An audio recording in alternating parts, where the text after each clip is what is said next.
হযরত ওমর রাদিয়াল্লাহু তাআলা আনহু একদিন রাসূল করিম সাল্লাল্লাহু আলাইহি সাল্লামের সামনে তাওরাতের একটা পাতা এনে তিনি পড়তেছিলেন।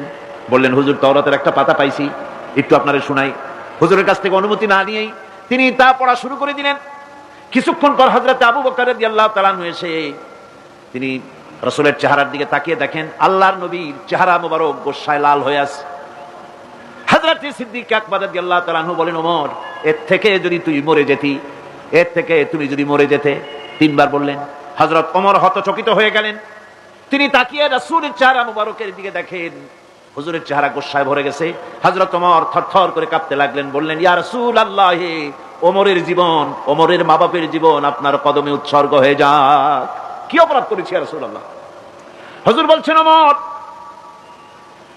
তুমি যে কিতাবের পাতা আমারে শুনাইতেছো, এই কিতাব যার উপরে অবতীর্ণ হয়েছে সেই মুসা আলাইহিস সালাম যদি আজকে বেঁচে থাকতেন, আমার উম্মতের ভিতরে শামিল হওয়া ওয়াজিব হয়ে যেত। সুতরাং সমস্ত কিতাব থেকে সম্পর্ক ছিন্ন করে মানতে হবে কেবলমাত্র কোরআন। মানতে হবে কোনটা? আর ওই কিতাবগুলির সাথে আমাদের থাকবে কি? ঈমানের সম্পর্ক। কিসের সম্পর্ক? ঈমান ও আকীদার সম্পর্ক। আর মানতে হবে কোরআন। এই কোরআনে কারীমের রয়েছে বিশেষ কিছু বৈশিষ্ট্য।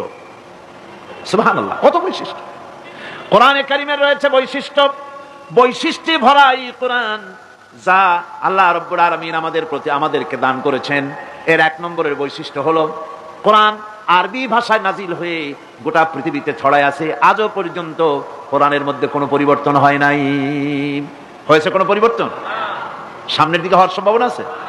আল্লাহ পাক বলেন, নাহনু নাযালনা যিকরা ওয়া ইন্না লাহু লাহাফিজুন। কোরআন নাযিল করেছি আমি আল্লাহ, আর এর সংরক্ষণের সবটুকু দায়িত্ব আমি আল্লাহ আমার নিজ হাতে গ্রহণ করেছি। আমার হাতে এটা গ্রহণ করেছি। এটা কোরআনের বৈশিষ্ট্য। পৃথিবীতে কোরআন মুখস্থ, আপনার বেদ, বাইবেল, অন্যান্য ধর্মগ্রন্থ মুখস্থ করেছে, এর কোনো নজির নাই। আছে নাকি? কোনো নজির নাই। কিন্তু কোরআন মুখস্থ করেছে লক্ষ লক্ষ মুসলমান পাওয়া যাবে, কোটি খানেক মুসলমান পাওয়া যাবে যারা কোরআন মুখস্থ করেছে। আল্লাহ রাব্বুল আলামিন বলেন, ওয়ালাকাদ ইয়াসসারনাল কুরআনা লিযিকর। কোরআন মুখস্থ করার জন্য আমি আল্লাহ বান্দাদের কাছে আমি সহজ করে দিয়েছি। এই পৃথিবীতে কোরআনের বড় বৈশিষ্ট্য হচ্ছে কোরআনের চাইতে বেশি পড়া হয়েছে এমন কোন কিতাব পৃথিবীতে আছে? নাম করেন, নাম করেন, বলেন। এমন কোন কিতাব পৃথিবীতে নাই।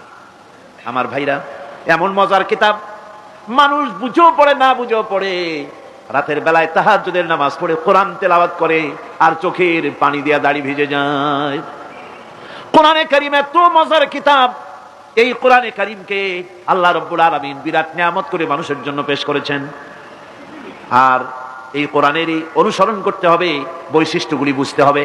আর এই কোরআনের অনুসরণ করা লাগবে, কারণ কোরআনকেই একমাত্র অনুসরণযোগ্য কিতাব বলে আল্লাহ সর্বশেষ এই কিতাব নাজিল করেছেন। আল্লাহর পক্ষ থেকে আর একটা বাণীও মানুষের জন্য আসবে না। আসবে নাকি? আল্লাহর পক্ষ থেকে আখিরি কালাম। আল্লাহ পাক বলছেন, ইন্না আনজালনা ইলাইকাল কিতাবা বিল হাক্কি লিতাহকুমা বাইনান নাসি বিমা আরাকাল্লাহ।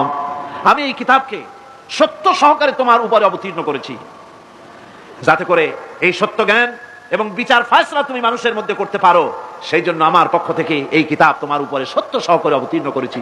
এই কিতাবেরই অনুসরণ করতে হবে কেবলমাত্র, আর কোনোটার নয়। সুতরাং কোরআনের প্রতি ঈমান আনার লক্ষ্যে কোরআনের বিশুদ্ধতা সম্পর্কে সন্দেহ এবং সংশয় দূর করা জরুরি। কোরআনের প্রতি আমাদের কি কোনো সন্দেহ আছে? জোরে বলেন, আছে? আলহামদুলিল্লাহ। কোন আলহামদুলিল্লাহ।